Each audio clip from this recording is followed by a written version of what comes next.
Thunderbolt New Avengers, ça faisait longtemps que j'étais pas aussi heureux et hype, surtout en regardant un film Marvel, et donc je suis très heureux de pouvoir faire ma toute première vidéo sur la MCU avec ce film.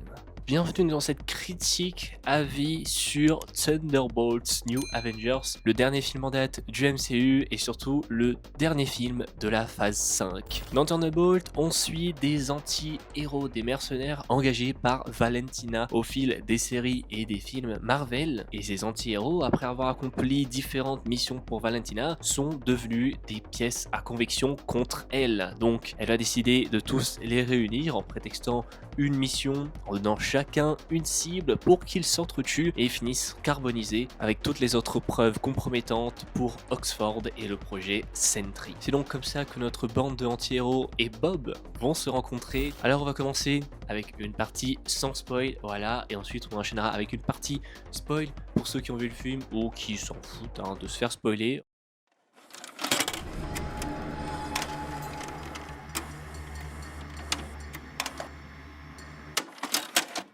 Franchement, je suis très heureux de vous en parler et vraiment je me suis surpris à être hype devant un film Marvel et c'était pas arrivé depuis longtemps. Et Thunderbolt, c'est pour moi, et vous l'aurez vu dans le titre, l'aveu d'échec pour Marvel. On l'a bien vu, après Endgame, Marvel s'est cassé la gueule déjà qu'il y avait cette espèce de super-héros fatigue, mais surtout que les films étaient de plus en plus mauvais. On est vraiment Marvel qui privilégiait la quantité à la qualité et c'était une catastrophe. Mais Thunderbolt sonne comme un nouvel espoir pour le MCU parce que franchement ce film réunit en fait tout ce qu'on a voulu en fait d'un film, tout ce qu'on veut d'un film de super-héros depuis Endgame, c'est tout ce qu'on n'a pas eu. Et c'est faux de se dire qu'il a fallu attendre 2 phases et le dernier film de la phase 5 et surtout un film sur des super-héros, donc franchement on s'en bat les couilles, c'est parce que c'est des persos secondaires, voire tertiaires pour certains. Et déjà, ce film a su marquer les esprits avant sa sortie avec son super marketing, il faut le dire, soit les trailers, les posters et toute la com sur les réseaux, etc. Ils ont fait fort.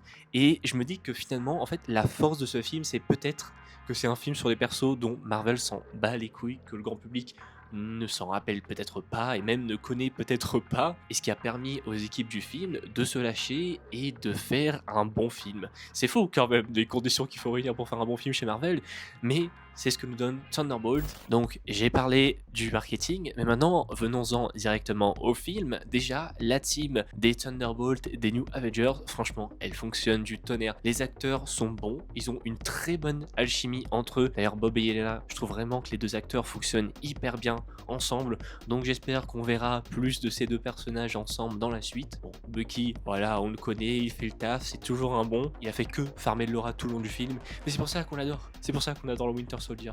Non, plus sérieusement, vraiment, le casting fonctionne du tonnerre, même Taskmaster, franchement, elle était parfaite. En plus du casting, on a une mise en scène qui est bien plus recherchée, on va pas se mentir, c'est pas non plus la mise en scène de l'année, il y a de très bonnes idées, ça il faut le noter, surtout tous les moments dans le Void, etc.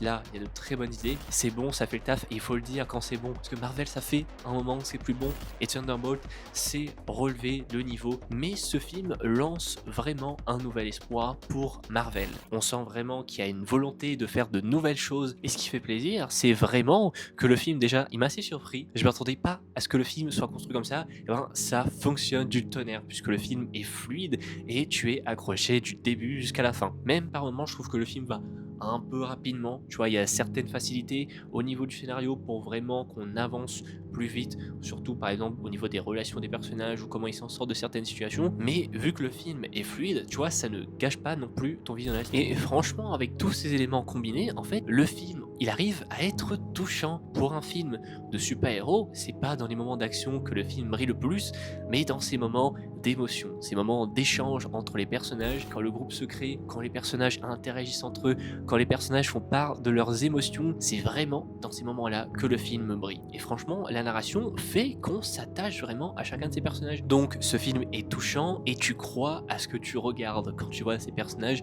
partager leurs émotions. Parce qu'on sent, voilà, c'est un film qui parle de dépression et de comment ces personnages vont devoir évoluer et surmonter leur traumatisme. Et je trouve ça vraiment très intelligent pour voir une team comme celle des Thunderbolts se former, de se concentrer là-dessus. Et tout de suite, en fait, ce thème permet à tous ces personnages de se connecter et de tout de suite, en fait, devenir une équipe. Et il faut le dire, hein, pour moi, mes petits chouchous, voilà, en termes de personnages, bon, il y a Bucky, voilà, mais c'est un personnage qui est là depuis le tout début de Marvel, tu vois, donc c'est pas non plus son film, et c'est bien aussi que les scénaristes ont su l'incorporer au film, tout en prenant en compte qu'il a déjà eu son histoire. Et c'est bien que dans ce film, on perd pas notre temps à nous ramener en arrière avec Bucky, mais uniquement à le faire avancer et voir son évolution en devenant un New Avengers. Donc on voit bien sûr que le film se concentre pas énormément sur lui, mais plus sur les autres personnages. Il y a Ghost que j'ai assez apprécié, franchement c'était cool de la voir et de voir ce personnage évoluer avec le groupe. US Agent, je l'ai détesté dans la série Falcon et Winter Soldier, franchement je sais pas du tout qu'est-ce que j'aurais pensé en voyant le film. Et ben franchement j'aime le personnage, je déteste le type mais j'aime beaucoup le personnage. Mais bon, arrivons à ceux qui brillent le plus pour moi. D'abord Red Guardian, j'aime énormément le personnage, c'est un super comic relief et il apporte vraiment une énergie folle au film et ça fait très plaisir de voir le personnage à chaque fois à l'écran. Il apporte cet humour, il apporte aussi ce côté paternel, je trouve, à l'équipe et il est juste incroyable et fonctionne parfaitement avec les autres. Et enfin, pour moi, les deux MVP du film, hein, bien sûr, c'est Yelena. Florence Pugh sait faire vivre son personnage, c'est le rendre crédible et nous faire attacher au personnage. Ça fait vraiment plaisir de l'avoir joué à l'écran. Moi, j'ai juste adoré. Et de l'autre côté, on a Bob. Je trouve le personnage juste parfait. Franchement, l'acteur, il a fait un taf de malade avec cette espèce de trois personnalités qu'a ce personnage entre Bob, Sentry et The Void. Je trouve juste l'acteur parfait dans ce rôle. Je sais qu'il devait y avoir un autre acteur à la base pour Sentry, et ben je sais pas en vrai qu'est-ce qu'aurait pu donner l'autre acteur, mais je suis content que ce soit lui qui a été pris pour jouer Bob. Vraiment, on en parlera plus dans la partie spoiler, mais le personnage dans chacune de ses attitudes, de ses dialogues, etc., sur cette espèce de naïveté, de franc-parler, j'adore. Genre, il est vraiment incroyable. Ça fait tellement plaisir de le voir à l'écran, de voir l'acteur jouer. Tu t'attaches énormément à lui dès le début et tu as envie d'en apprendre plus sur lui et de continuer à le suivre. Donc vraiment, pour moi, Yelena et Bob, ce sont les deux meilleurs personnages du film. Voilà en tout cas pour cette partie sans spoil. Merci à vous d'avoir regardé cette vidéo si vous nous quittez maintenant. J'espère qu'elle vous aura plu. N'hésitez pas voilà, à revenir après avoir vu le film et bien sûr à soutenir la chaîne avec un like et un abonnement. C'est pas déjà fait. N'hésitez pas aussi à me donner vos avis en commentaire une fois que vous aurez vu le film. Et nous, on passe en partie spoiler.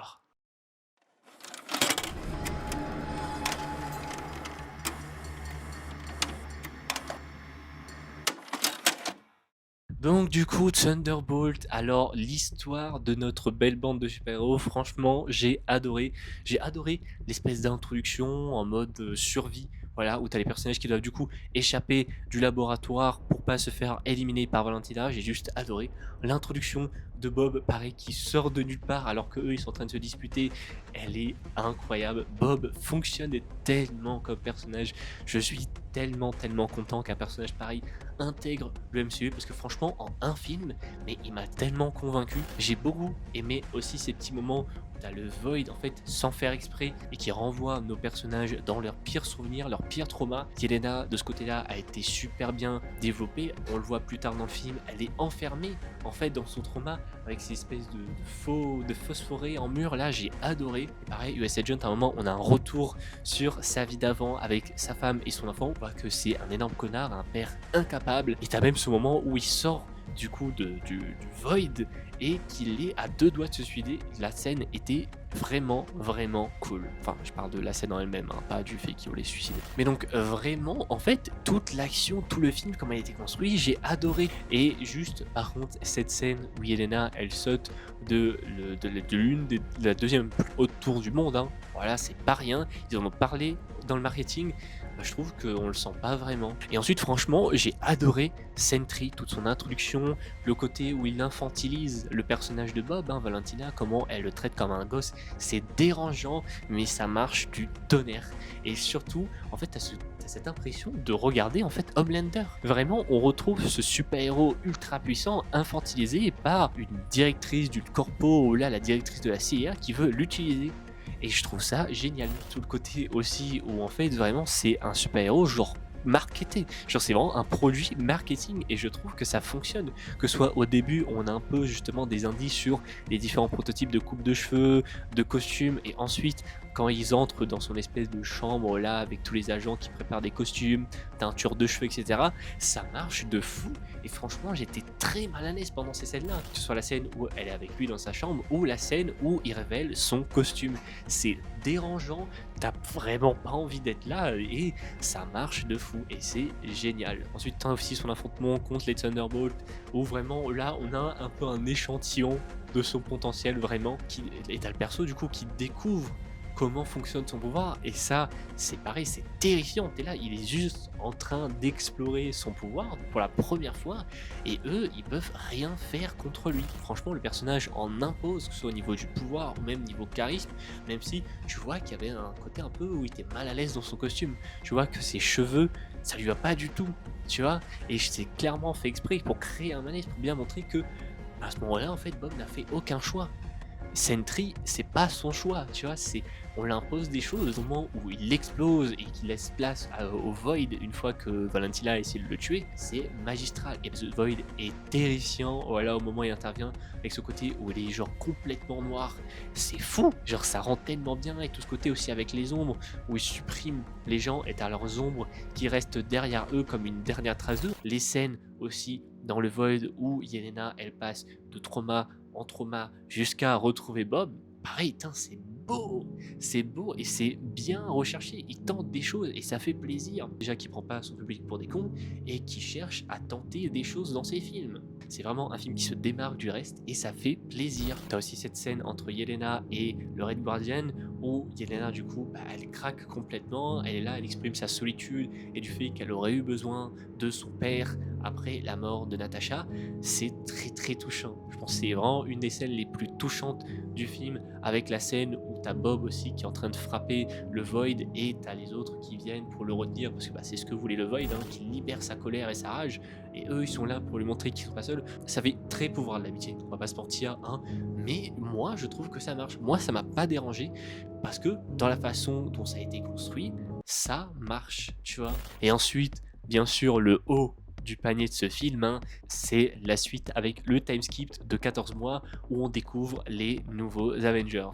C'était un régal de les découvrir dans la nouvelle tour des New Avengers, dans leur nouvelle tenue aussi. Bucky, sa tenue, je pense que c'est vraiment l'une des meilleures qu'il a eu depuis le début. Yelena aussi, j'adore sa coupe, voilà, je sauce un peu tout le monde. Mais franchement, je kiffe leur design après le time skip des 14 mois où tu découvres du coup cette équipe où en fait, il y a un truc qui va être très drôle au moment où ils vont faire face aux Avengers de Sam Wilson. Parce que ça aussi, attendez, ça aussi j'en ai pas parlé, que Bucky et Sam ont eu une autre interaction pendant ces 14 mois et surtout à propos de cette nouvelle équipe des New Avengers que du coup, lui ne cautionne pas du tout. Et donc j'ai trouvé ça aussi très drôle dans le marketing que du coup t'as Sam un peu qui dépose le copyright pour le nom Avengers et que sur tous les comptes officiels Avengers, t'as le petit logo copyright qui apparaît. C'est juste hilarant. C'est grave intéressant parce que déjà, ça set up un potentiel conflit entre les Avengers et les nouveaux Avengers, entre les Avengers qui vont être pour la plupart des vétérans et des héritiers des anciens Avengers et les nouveaux Avengers qui eux rien à voir, hein. Voilà, on sent qu'il va y avoir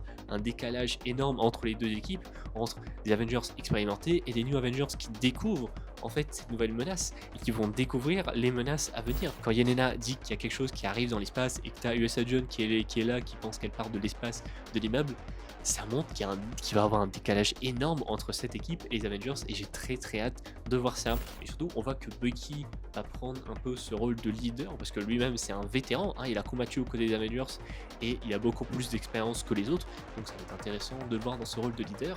Mais le plus gros arrive après avec l'arrivée du vaisseau des 4 fantastiques sur notre Terre 616. Je vous jure, j'étais comme as. J'avais la bouche grande ouverte, je suis là, mais non. Parce que c'est un des grands enjeux et un des plus gros sujets de théorie sur le prochain film 4 fantastiques, c'est est-ce que les 4 fantastiques vont gagner? Est-ce que leur Terre, leur dimension vont survivre face à Galactus? Et là du coup, tu vois les 4 fantastiques, tu dis, mais en fait la scène post-crédit, elle nous spoil complètement.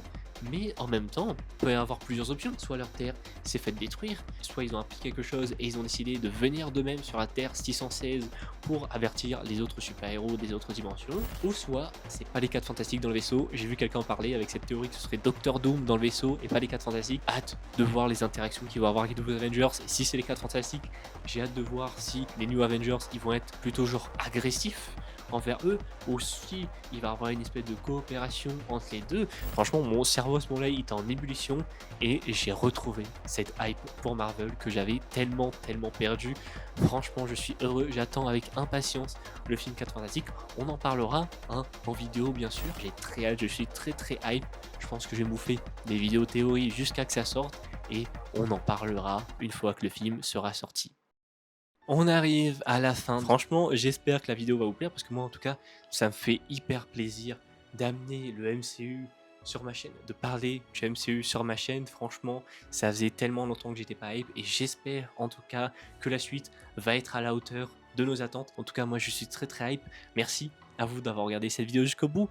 N'oubliez pas que vous pouvez soutenir la chaîne avec un like, un abonnement. Et j'attends avec impatience vos avis sur le film en commentaire. On se dit à la prochaine pour les 4 fantastiques et pour de nouvelles vidéos sur ma chaîne. Sur ce, prenez soin de vos couilles.